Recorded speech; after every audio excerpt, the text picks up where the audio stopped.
Welcome back to News 360. It's now time for Mission, which is supported by Star Ghana with funding from Danida, the UK Aid and the European Union.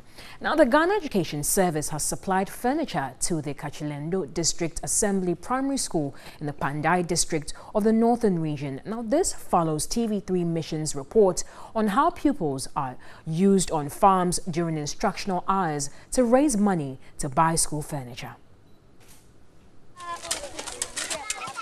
5 months ago, when TV3 Mission team visited the Kachilendo DA Basic School, pupils had deserted classrooms during school hours to mold yam mounds. Kindergarten pupils collected the debris after burning the cleared weeds. They were supervised by 2 of their teachers. This was intended to enable the school to raise money to procure furniture. The headmaster of the school, Eric Hunkwe, justified his decision.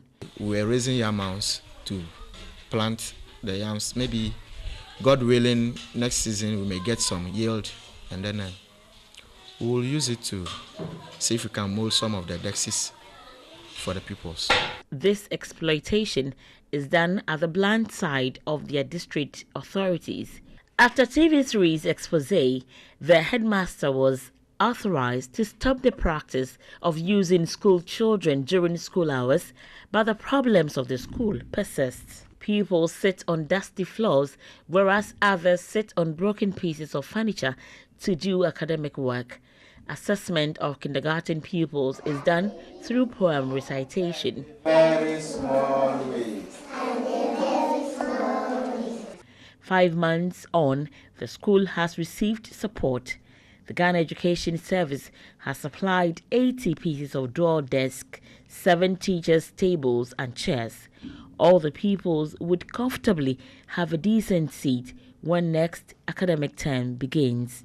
Teachers say they have abandoned the 2-acre yam farm. Teachers are happy their major challenge has been addressed, but want more support to address their infrastructure needs. Let's stay in the Northern Region. Female pupils of the Loloto DA Primary School in the Pandai district of that region are compelled to farm to buy sanitary pads. Now, Stanley Nibleu reports their problems are caused by single parenting and poverty. Loloto is about 2 hours drive from the district capital, Pandai. The Loloto Primary School serves more than 5 communities. Here, pupils struggle to attain education. Teenage female pupils, for instance, find it difficult to attend school when they are in their period. They cannot afford to buy sanitary pads. Poverty and single parenting is the bane for many pupils here. The girls' prefect of the school and several others have taken to farming in order to support themselves. She owns 1-acre mixed crop farm, which she depends on to provide her educational needs.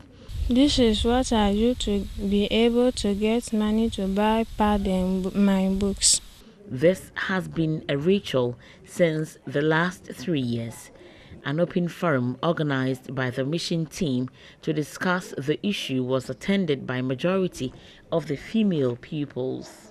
The team engaged them in the use of dialogic communication method.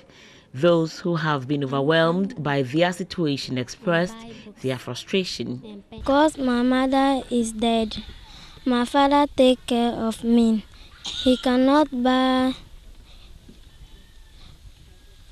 everything for me because of that thing, if I want to come to school, I will not feel better. My sister is taking care of me, but she's not around. If she gets somebody and she will message me money to pay my school fees, if she couldn't get anybody, I will be sitting there. Others corroborated their stories. I cannot tell my father in everything because If it comes about period, I have to be sad. I cannot tell my father, so he cannot buy pad for me.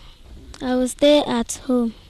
Because my mother didn't buy pad for me, I don't come to school every day. I will not get the thing master teach. Most female pupils during their period do not go to school, and these impacts on their studies. The assistant head teacher of the school, Lucas Tatel Ntampuan, finds the conditions of the pupils disturbing.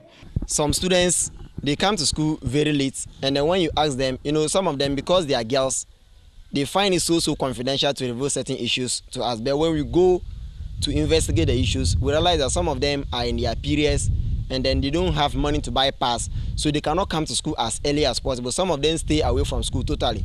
He said the needs of the pupils are not the only challenges facing the school. Parents, some are poised for their parents, their wards to be educated, but others, I don't know. It's like they are being forced to send their wards to school just because they've seen other children in school. They want their wards to also be in school as well. The parents stressed the need for parents to prioritize issues of their girl child. Majority of them are all farmers, so before daybreak, they're already off. They are going to farm. They don't even take time to see whether their wards will go to school or not, so they are left in the hands of their mothers. The previous government factored in the distribution of sanitary pads to female pupils to curtail the spate of absenteeism. Well, that's it for Mission Tonight. It is supported by Star Ghana with funding from Danida, the UK Aid and the European Union. Isa Moni is standing by with more news updates.